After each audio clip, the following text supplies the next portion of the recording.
2026 yilgi Chevrolet Damas Citiban Targa modeli yana bir bor isbotlayaptiki, soddalik va ishonchlilik har doim qadrlanadi.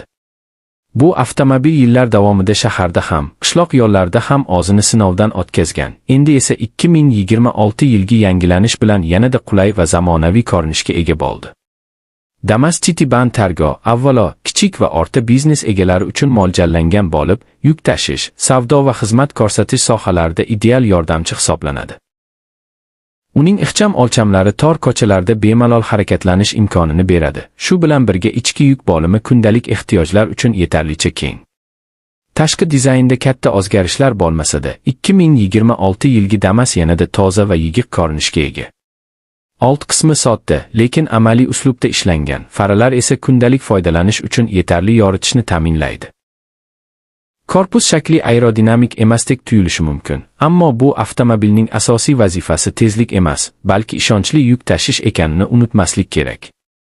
Metall karkas mustahkamligi tufayli Citiban Targa og'ir sharoitlarda ham xizmat qilishga tayyor. Salon ichida hamma narsa maksimal darajada oddiy va tushunarli joylashtirilgan. Haydovchi o'rindig'i qulay, boshqaruv tugmalari esa qo'l ostida. Panel dizayni minimalistik bo'lib, chalg'ituvchi elementlarsiz ishlab chiqilgan. Bu ayniqsa uzoq ish kunlarida haydovchi uchun katta qulaylik yaratadi. Old o'rindiqlarda 2 yoki 3 kishiga joy borligi jamoa bilan ishlaydiganlar uchun ayni muddao. Endi eng muhim jihatlardan biri yuk bo'limi. Citiban Targa versiyasida orqa qism to'liq yuk tashishga moslashtirilgan. Keng va tekis polga ega bo'lgan yukxona turli xil tovarlarni joylashtirish uchun juda qulay.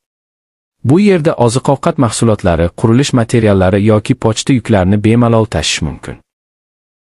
Orqa eshiklarning keng ochilishi yuk ortish va tushirish jarayonini ancha yengillashtiradi. Shu bilan birga yuk bo'limi mustahkam qoplama bilan himoyalangan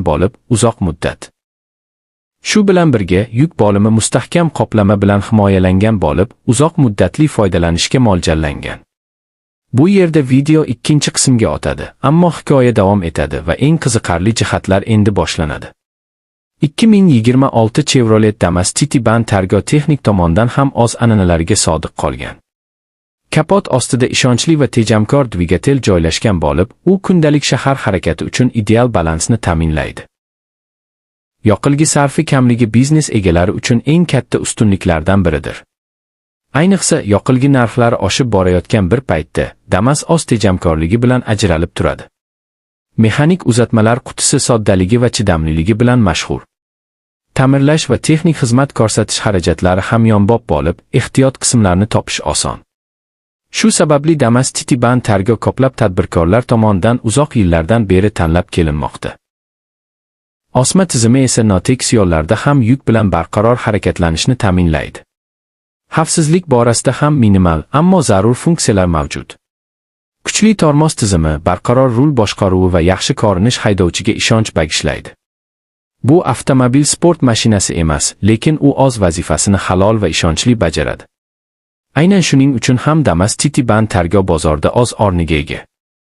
Xulosa qilib aytganda, 2026 Chevrolet Damas Citiban Targa. Bu ortiqcha dabdabasiz, ammo ishni biladigan avtomobil. Agar sizga har kuni xizmat qiladigan, tejamkor, mustahkam va ishonchli yuk mashinasi kerak bo'lsa, bu model siz uchun a'lo tanlov bo'la oladi. U katta va qimmat furgonlarga muqobil bo'lib, shahar sharoitida o'zini juda yaxshi ko'rsatadi. Damas bu ish uchun yaratilgan mashina va 2026 yilgi Citiban Targa versiyasi bu nomga munosib tarzda xizmat qilishda davom etadi.